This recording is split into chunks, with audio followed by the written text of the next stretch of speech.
One of the best shows on Nickelodeon, if not the best show, is Avatar: The Last Airbender. So, quick recap.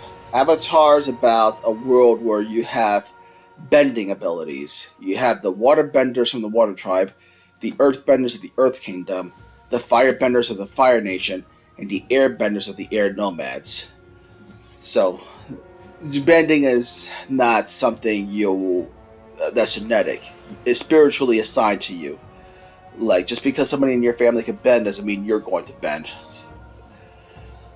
So the Avatar can bend all four elements, and the Avatar is born into each cycle after every reincarnation. And the Avatar starts off with the Water Tribe. After the reincarnation, goes to the Earth, then Fire, then Air. So now, what makes Avatar good is not just the plot, but the characters.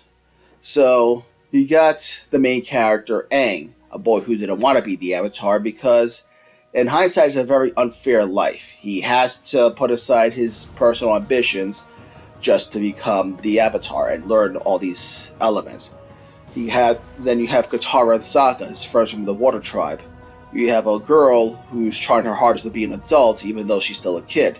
You have a boy who wants to be a man, but kind of struggles with that in his own way.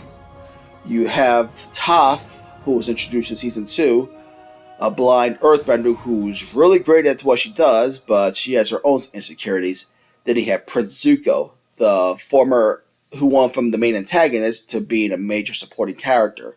A prince who doesn't know what he wants in life. What makes Avatar great is that each character grows in their own way, and they have their own personal struggles to deal with. Aang hates being the Avatar. He never wanted to be the Avatar. He did not want to throw his life away just to fulfill some destiny, because the Avatar is not a volunteer thing. You are chosen to be the Avatar. You're expected to learn all four elements. That includes, like, leaving your family to travel the world. Aang came close to leaving the closest he had to a family in Monkey Atso, who, while not his father, was a father figure to him. And they were preparing him to fight in a war. So, 12 years old, and they're preparing him to fight in a war. Of course, he's going to get scared and run off. And yeah, Aang did not do a good job of accepting that he's the Avatar, but again, he is a kid. Most Avatars are told when they're 16, when they're closer to adulthood. Aang was really young, so he did not appreciate the significance of being the Avatar, or he didn't want to. But in the show, he realized, you know what, he can't run away from this, he has to accept it. And it came with its own trials and tribulations, such as fear of having to remove all earthly attachments, which includes his friends, and especially Katara, someone he had strong feelings for. I think the big misunderstanding is that this thing didn't mean that he couldn't marry or anything, or he couldn't have friends. He just needed to prioritize the world instead of his friends and family, which he probably would not want to do. He didn't want to prioritize the world in front of those he cares about, but it happens. And in the end, he learns to accept that as his big responsibility. Katara is a girl who's grieving her mother's death because of the war, and she tries her best to be a motherly figure to everyone, but she struggles because she's still trying to grow herself. It's hard to raise others when you yourself are still growing, and Katara has shown that as mature and responsible she is, she will screw up a few times, such as when she first tried to learn water bending and got to the point where she stole a scroll from pirates. And even later on in Season 3, when she masquerades as a painted lady and acts on impulse without really thinking about the consequences of what she's doing. She had good intentions, but she unintentionally was going to make things worse for others. Sokka, he's a bit of a goofball, so people don't expect much out of him at a first glance. But he is a boy who wants to be a man. His father's not around because his father's fighting in the war, so he feels that he needs to lead the village, but he struggles himself. He, more than anything, just wants to prove that he can do it. Yeah, he's a goofball. Yeah, sometimes he acts weird, but give him a chance and he'll figure it out. Sokka's very intelligent. He worked with this guy in the Northern Air Temple to create amazing things. He picked up sword fighting from Master P and Dao pretty fast. So he's a lot smarter than people give him credit for, and that's what makes him an interesting character. But of course, he is not without his funny moments, and one of his best moments will always be the cactus juice. That was such a trip. Drink cactus juice. It'll quench ya. It's the quenchiest. I don't know if I did that right, but I tried.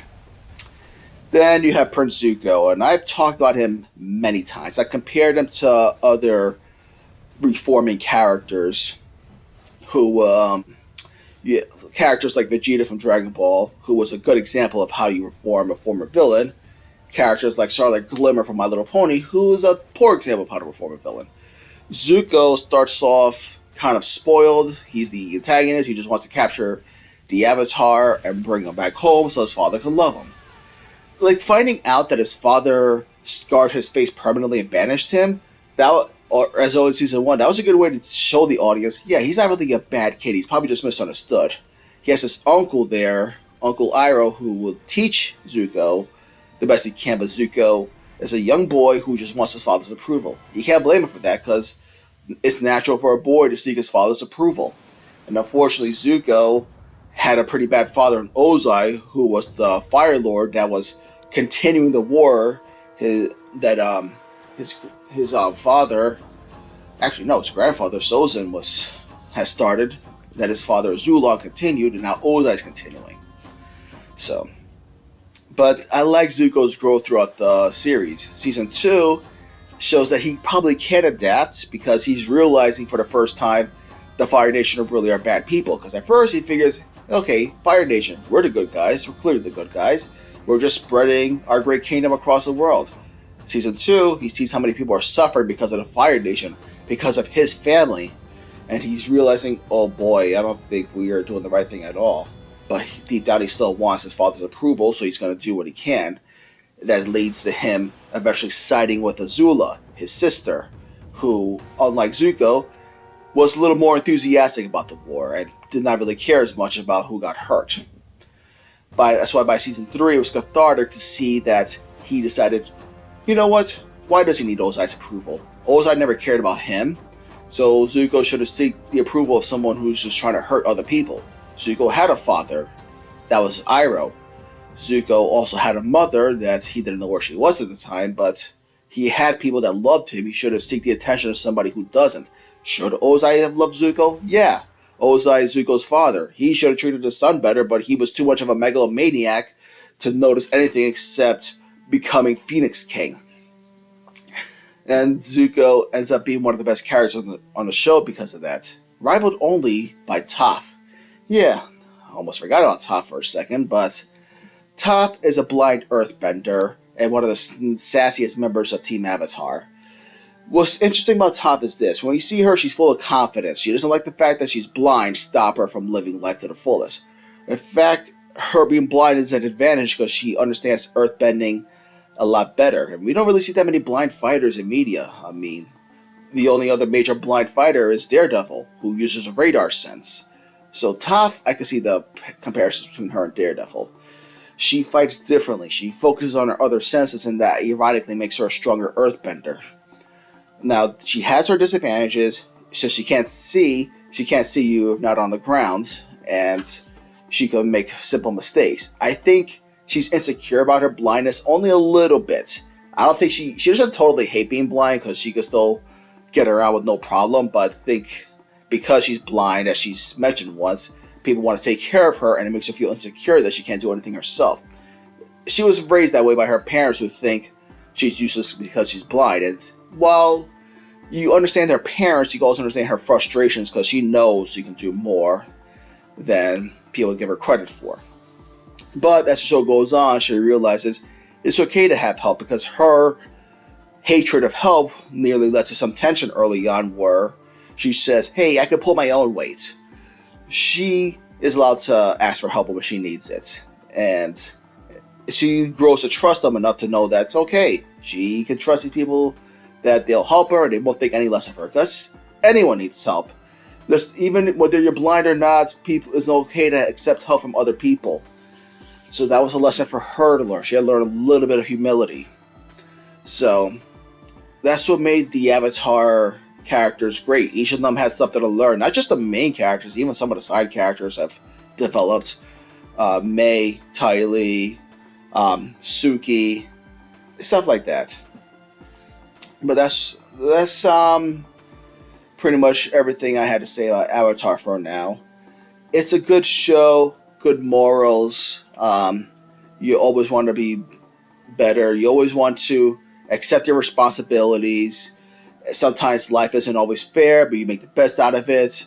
Sometimes you want to prove yourself, but it's okay to ask for help. Sometimes, if you want to help others, you yourself need to grow as a person. And sometimes it's okay to make mistakes. What matters is realizing you could still be better. So, that's all I had to say. I'm out. See ya.